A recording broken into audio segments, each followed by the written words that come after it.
Hey everyone, it's Boogeyman Ben. Hope everyone's doing well and everyone had a nice day. Today is part 3 of my video series this week, and it's underrated horror films. And today I'm going to be talking about a movie that I haven't heard a lot of people talk about, but I've always considered it's kind of got a sci-fi vibe to it, but I've considered it more of a horror film, just like in the vein of Jaws, Jaws being a horror film. The film is Deep Blue Sea. Now, this movie came out in 1999, summer of 1999. It's a film that I've always enjoyed. It was one of the first DVDs I ever bought. I think I got it Christmas 1999 with my first Blu-ray or first DVD player. So I'm going to talk about this film today and let you know what I think about it. So I hope everyone enjoys this, and please stay tuned.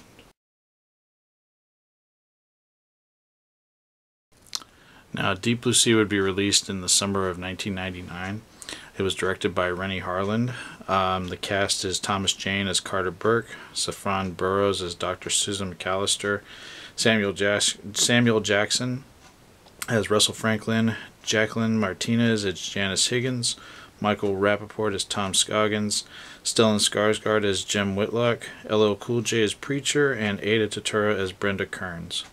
The film was written by Duncan Kennedy, Donna Powers, and Wayne Powers.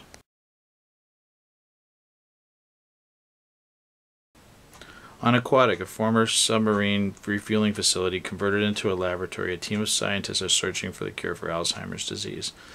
Unknown to other scientists, Dr. Susan McAllister violates a code of ethics and genetically engineers 3 mako sharks to increase their brain capacity so their brain tissue can be harvested as a cure for Alzheimer's.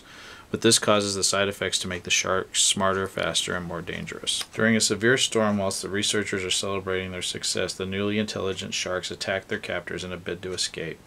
As a result of the storm and the sharks' attack strategy, the research facility suffers a catastrophic structural integrity failure and begins to submerge. The situation becomes a deadly race against time as the survivors, led by shark wrangler Carter Burke and Preacher, try to reach the surface and safety as the deadly intelligent killer sharks continue to flood the facility and hunt their prey. Deep Blue Sea is an awesome movie. I saw this in the movie theater twice when it first was released in 1999. I had a great time with this film. I was surprised that it didn't do better.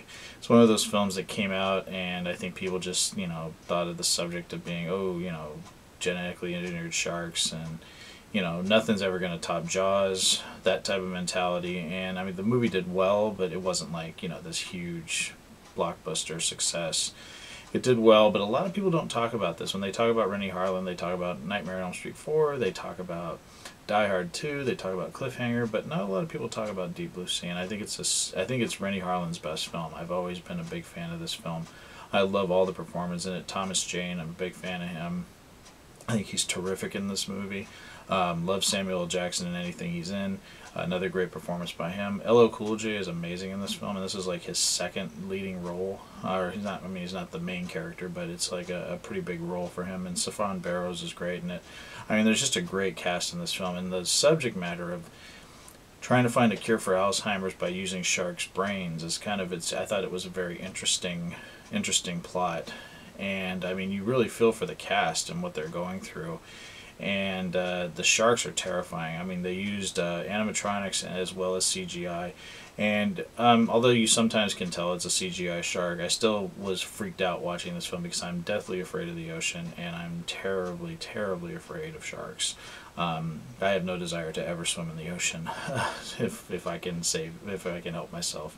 The other thing I like about this movie is the people that end up being the victims are not they don't die in the order that you think they're going to. There's a lot of twists and turns in the script, and people that you think are going to come out of this movie as the heroes don't. And I thought that was really ingenious and refreshing. You didn't see this all the time in a movie, especially in the 90s, the late 90s, where, things were pretty much, things, you kind of could predict where movies like this were going to go, but a lot of characters that I thought were going to be gone within like the first 35 minutes of the film were actually the ones that survived the film. So, I mean, I think just throwing some twists and turns and making it a little bit interesting and not so conventional, I mean, I think this film's a lot of fun. The sharks are terrifying.